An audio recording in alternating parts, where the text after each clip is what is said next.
ఒకనాడు లింగావిర్భావ కాలమునందు ఒకానొక కల్పంలో బ్రహ్మకి శ్రీ మహావిష్ణువుకి నేను అధికుడను నేను అధికుడును అని వాదోపవాదం జరిగింది.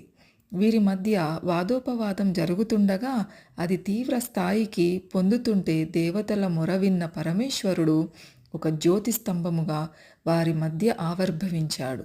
దాని ఆది కనుక్కోవడానికి శ్రీ మహావిష్ణువు వరాహ రూపంలో భూమిని తవ్వుకుంటూ వెళ్ళారు. బ్రహ్మగారు హంసవాహనమెక్కి దాని చివర కనుక్కునందుకు వెళ్ళారు. బ్రహ్మగారు వెళుతూ ఉండగా కేతకీ పుష్పం అంటే మొగలి పువ్వు ఒకటి క్రింద పడింది. దానిని నీవు ఎక్కడి నుంచి వస్తున్నావు అని అడిగితే మొగలి పువ్వు ఎవరో ఒక మహానుభావుడు పరమభక్తితో నన్ను శంకరుడి మీద వేశాడు, అక్కడి నుంచి నేను క్రింద పడ్డాను, మీరు ఎక్కడికి వెళ్తున్నారు అని అడిగింది. బ్రహ్మగారు నాకు ఒక ఉపకారం చేస్తావా అని అడిగారు.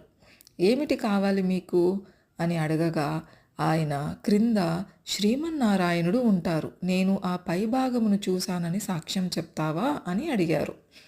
మొగలి పువ్వు చెప్తాను అన్నది.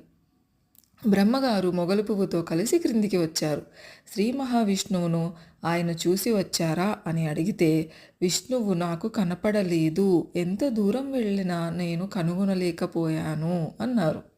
బ్రహ్మగారు నేను చూసి వచ్చాను, సాక్ష్యం ఈ కేతకీ పుష్పం అన్నారు. జ్యోతి స్తంభముగా ఉన్న పరమాత్మ సాకారమును పొంది బ్రహ్మగారితో, బ్రహ్మ నీకు దర్శనం అయ్యిందని అబద్ధమాడావు, నీకు భూమి అందు పూజ లేకుండుగాక, కానీ బ్రహ్మస్థానం అని ఒక స్థానం ఉంటుంది, ఆ స్థానమునందు ఆవాహన పొంది నీవు గౌరవింపబడతావు.